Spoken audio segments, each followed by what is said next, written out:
Welcome to the Vantage HR Influencers Podcast. This podcast is sponsored by Vantage Circle, the simple and AI-powered rewards and recognition platform for employee engagement.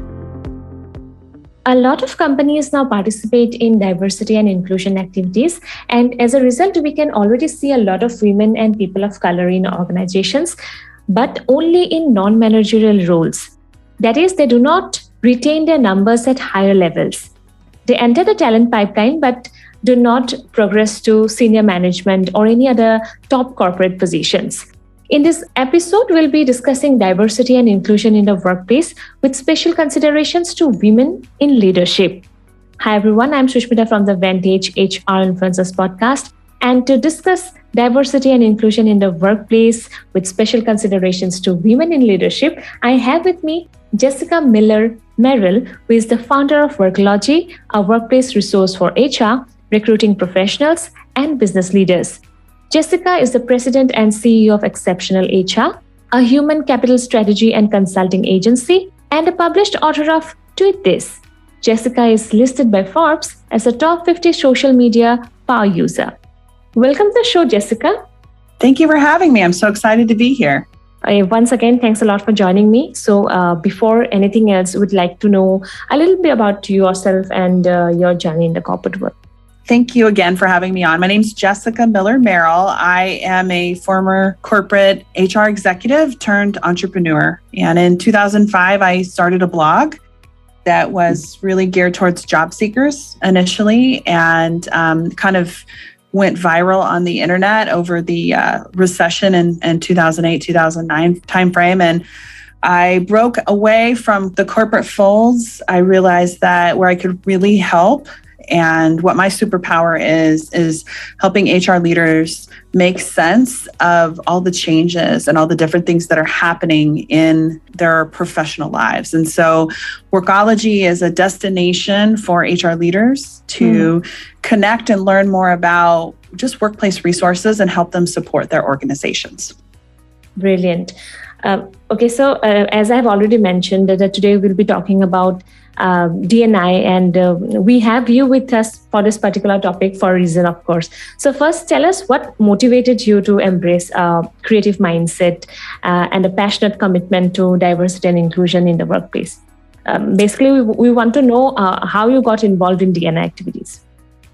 So because of my background in HR, I've kind of always been a just learner and somebody who's always seeking out new information, resources, and support. And with the area of DEI, I'm someone who, in the U.S. anyway, I have had to be involved in diversity, equity, and inclusion more from a compliance standpoint. So looking at like OFCCP requirements and my affirmative action programs, the different companies that I worked at.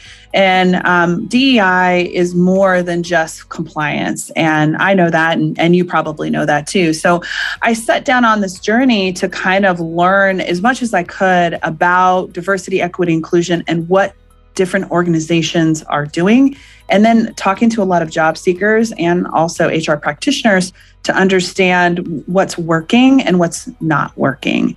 For me, I'm all about surrounding myself with different kinds of people from a variety of backgrounds. Oftentimes, it is uncomfortable because I might be, even though I'm a white woman in HR, in a meeting or a session or a conference or in a place, I might be the only white person in the room. And I think it's important to surround yourself and place yourself in those kind of environments so that you can learn and grow and then hopefully be able to serve your organization and make your workplace more inclusive.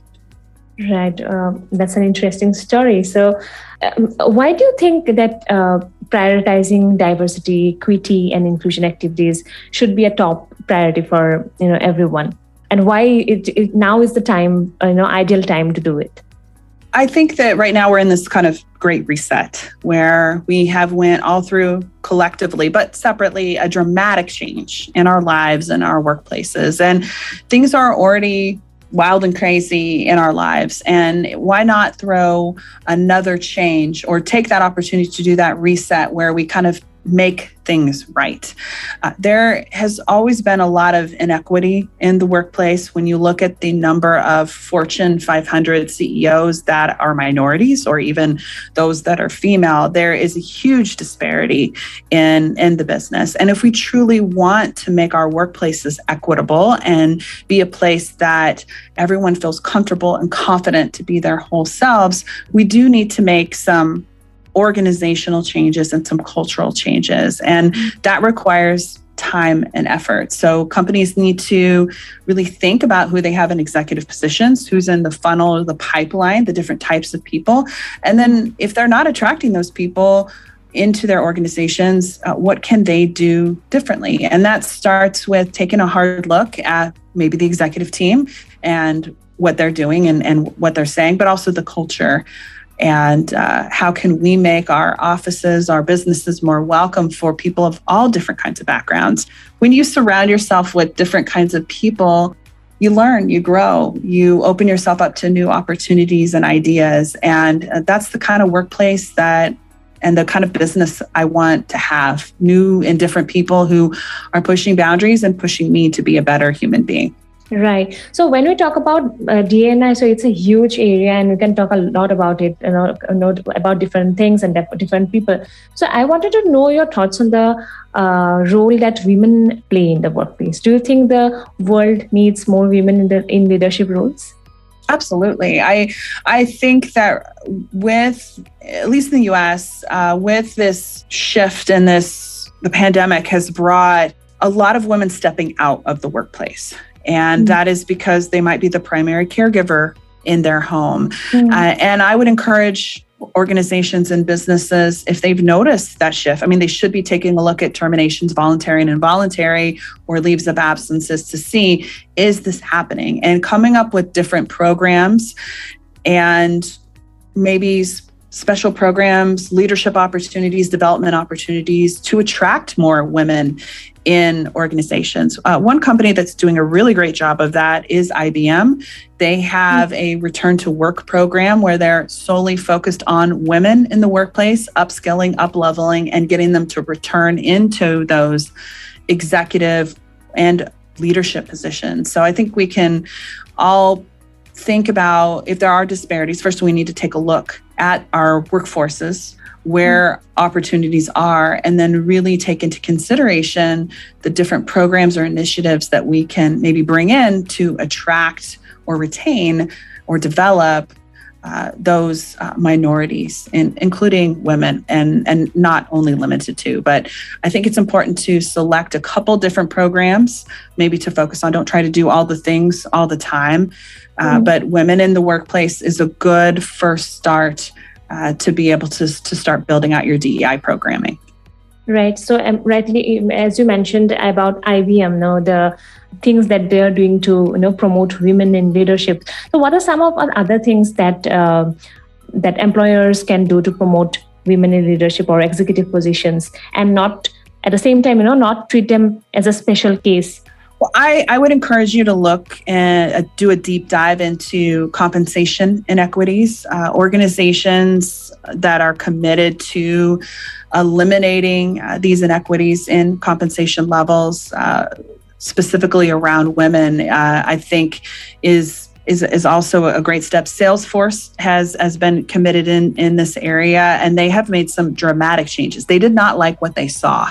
They didn't like what they saw in terms of, yes, these compensation inequities were there, and they made some bumps and some changes in pay so that across the board, women would be compensated the same as their male counterparts. And so I think the first things first is to take a real look at your organization. Take a look at your compensation, take a look at your breakdown, male versus female, by different positions within the organization, and then pick a couple areas to focus on and build out those programs from there. But I think compensation is a huge one. It's not fair and it's not fun when you're a woman in the workplace and you know that your male counterpart who does the same job as you is making $20,000 to $30,000 more a year.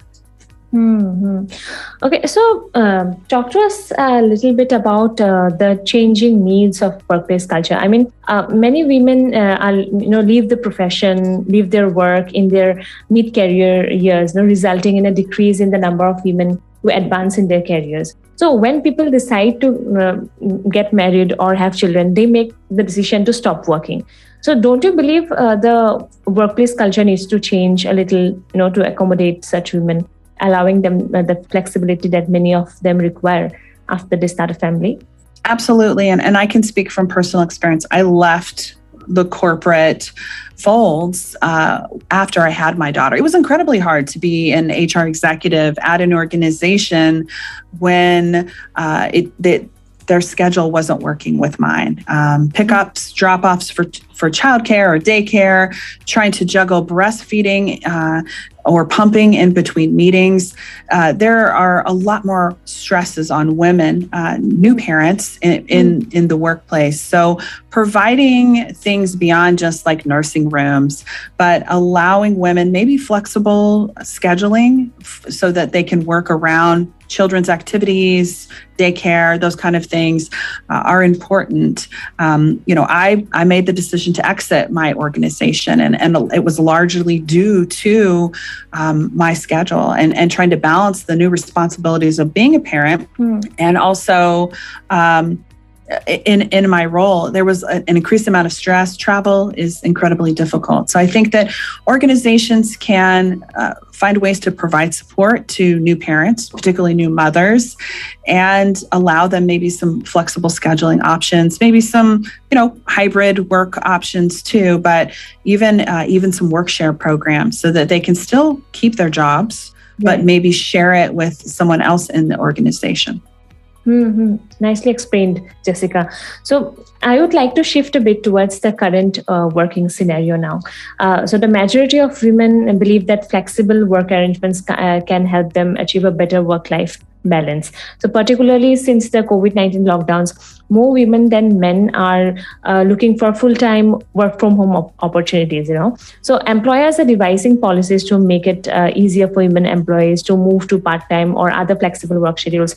But don't you think that all of these are damaging their career prospects and restricting their lifetime earnings potential, and thus, widening the ever-present gender pay gap? I think that sometimes working from home can impact your career negatively, but I do think that with so many more people being able to work remote, there are a lot more opportunities for you to move jobs and shift in your career to different places. But I think that women in general need to be really clear about what their career aspirations are and really have a strategy. For example, my sister is interviewing for multiple jobs right now, and she's in a situation where she has what she thinks is multiple offers coming. Women, in my experience, don't look at compensation negotiation in the same way. And so I had this conversation with my sister about, yes, accept the first offer. When you receive the second offer, that's when the negotiation begins. I feel like, and I'm making a broad assumption here, but research tells us that men make more money because they value their skills more, even if they're not as qualified for the job as women. And so their negotiating style is different. Now, I'm not saying that women should mirror the style of men in how they negotiate or apply for jobs, but they certainly do need to be able to value the work that they do, research the market, and then absolutely negotiate to help increase your salary. Because oftentimes when you're switching jobs, it is the one opportunity for you to get the largest increase in your salary than if you promoted or had your annual increase. So these kind of skills, I think, are incredibly important. And I don't think it's something that we think about. Recently in the media, I've seen a lot of conversation around employees who are willing to take a pay cut in order to work from home. Right. I think this kind of media conversation and buzz is damaging, particularly to women, because they read it and they're like, oh, I can take less money to be able to work from home. Absolutely not. If you were qualified to do the job, whether it's in person or remote, you should have the same or more salary. In my experience, when you're working remotely, you tend to work more hours. Exactly. And it makes that work-life balance a challenge. I can be contacted or be working at any time. Right. So it's like being available 24/7. Yes. So protect your boundaries. Make sure that you are not available at certain times. There's times I don't answer phone calls or emails, and it's focused time on family or focused time on work, and having those carved out in your schedule is incredibly important. But don't take a salary cut just because you want to be able to work remote. If it's the same job with the same skills, negotiate that, make your case. You are maybe far more productive because you can focus your time and energy on your job when you're working from home. Right. So ladies who are listening to us, if you're asking for full-time work from home opportunities from your employers, there's definitely no need of feeling guilty at all, right? Absolutely. Yeah. Don't settle. There's a lot of opportunity for new jobs out there right now if you're looking for opportunities. And also now's the time to sit down with your boss and say, hey, I really like it here, but I've done some research and I'm being undercompensated. Now's the time to make the case. And I think that organizations, because they've started to experience the Great Resignation, are willing to make some salary increases or changes, flexible scheduling options in order to keep their best people. Right. I'm sure this is going to offer value to our audience, Jessica. So talking about the final opinion on the same. So I think, Jessica, it's not about just celebrating women and not celebrating men or vice versa. No, rather both men and women, they bring a variety of diverse attributes to work and life. And that is something to be celebrated. So what is your final take on the same? I'm a fan of all different kinds of people. I think it's important to surround yourself with as many different kinds of people from backgrounds, experiences, educational backgrounds. Like the more different kinds of people you have in your life and on your team and in your workplace, the more creative and interesting the workplace is. It's a more inclusive environment. Mm-hmm. So, I mean, even on my team, we have men, we have women in our workplace. We have people from a variety of different backgrounds. So I do think if there is disparity in your workplace and maybe on your team, you should focus your initiatives on some specific programming or some areas to bring in talent in one of these areas. But it's not men versus women or women versus men. It's really about making sure that you have an equitable and inclusive work environment where everybody feels welcome to be able to be their best selves. When you're worried about not feeling comfortable in your workplace or worried about your schedule because of, pick up kids, whatever, it's not an environment where you can do your best work. So that means as managers, leaders, talking to our team, understanding what they need, getting to know them. Hopefully they feel comfortable coming to you if there is a situation where they don't feel comfortable or they want to make an announcement. I have a change. This is a new life direction that I'm going. We want to be accepting of those things because it just makes different kinds of people attracted to our organization, customers, individuals, and makes our teams work be so much more productive. Nice. Okay, thank you so much for sharing your views, Jessica. So finally, what would be your suggestions to your listeners?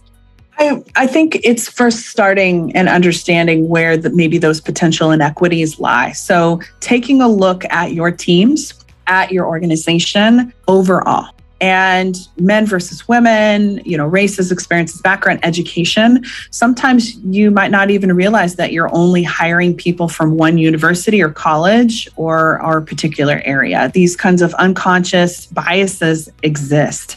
So taking a deep dive into the demographics of your teams and really taking a look at that information and having some conversations with your executive team to talk about it. This is this team breakdown is not representative of maybe a geographic location or a region, or what your executive team is saying in their earnings reports or in the shareholders meetings or in their meetings and conversations with the rest of their executive team. If they're an inclusive environment, if they're one where it's a family atmosphere, but it's all men, or we aren't seeing enough persons of color move into more senior level roles, this is where we need to have a frank conversation with our executive team and come up with a plan and start a conversation so that we can make some organizational changes. I do think that the time is now. Like I said, we're already kind of in the throes of this really uncertain time.